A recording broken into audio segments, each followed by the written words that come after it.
another week of trading on the funded. Yeah, again, the progress has just been going up and down like this, but there's a lot to learn.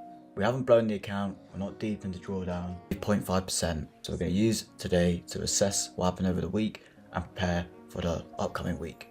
I don't really need to go and journal into a whole separate journal, but I still do anyway. YouTube is a very good way to look back on my trades and just watch what I was doing, so I can see in the moment. We do have a valid change of character, but then what I did was I entered on the wrong currency for first. I was doing my analysis on Euro USD, and then I entered on GBP USD, so that delayed my entry. Then I had to go and slap in an entry on Euro USD, so the price was just completely melting through.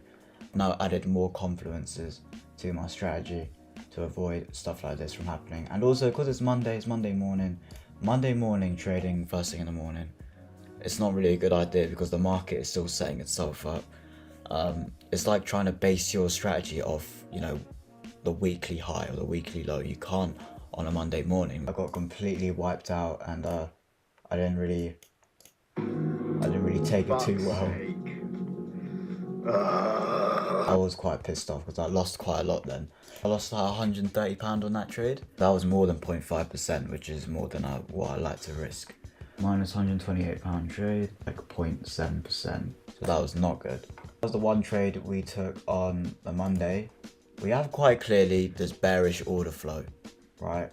Price is quite clearly bearish, but I still decided to go against it because I was like, oh, I've got to follow my strategy. When here, this isn't even a change of character. This isn't even a market structure shift, because for one, I didn't even have it marked out on the top of the high.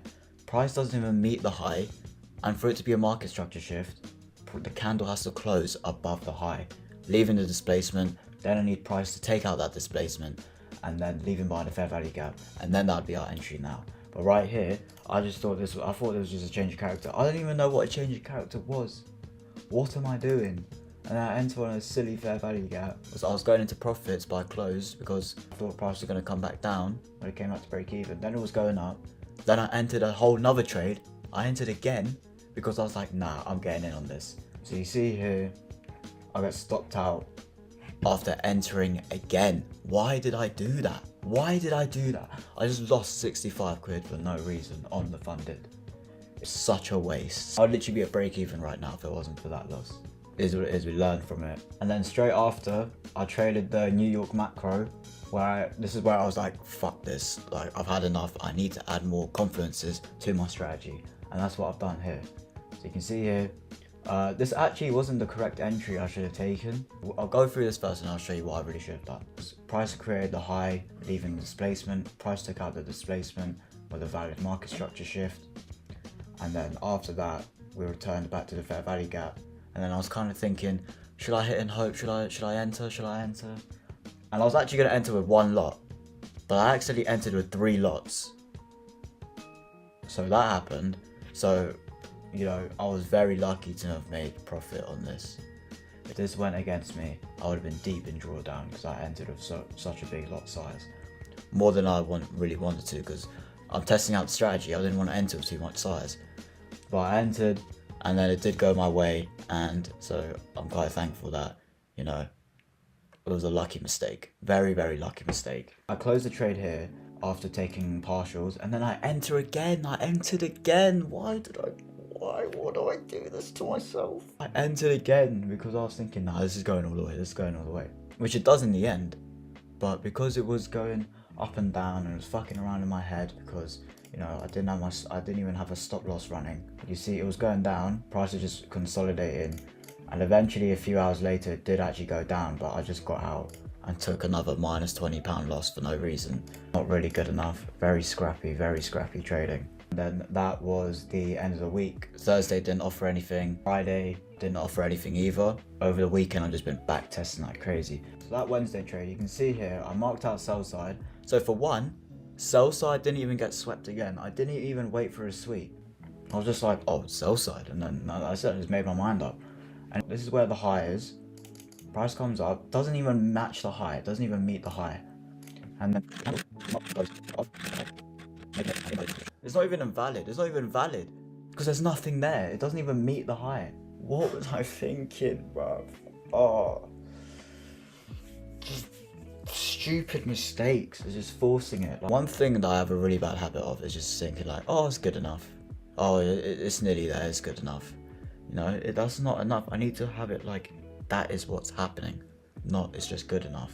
It's impatience. It's lack of patience. There's fair value gap which formed right here, and then I entered on that. Stop loss below the low. TP at where I thought the next liquidity was.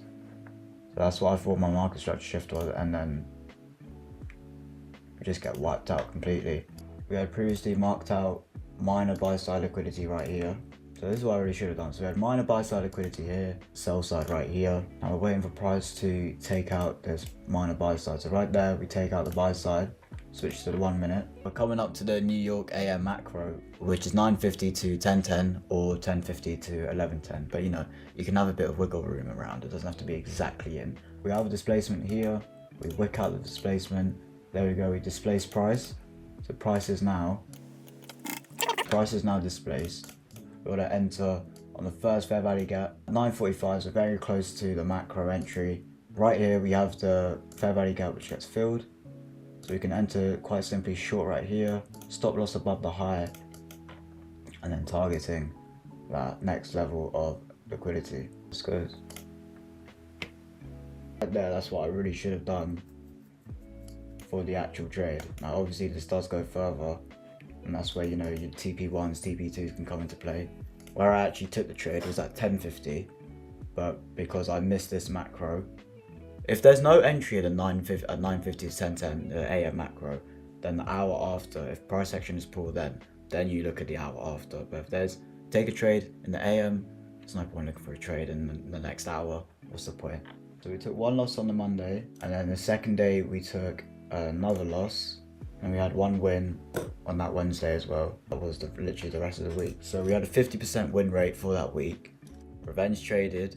Entry was absolutely terrible, and I was risking a lot. That meant that we finished the week in drawdown. The win didn't really track that much because of how badly we were managing the risk and the entries. So that is something we really need to focus on. Really working on my entries now and the proper strategy. I'm just developing it over time. So hopefully this week can be a better week.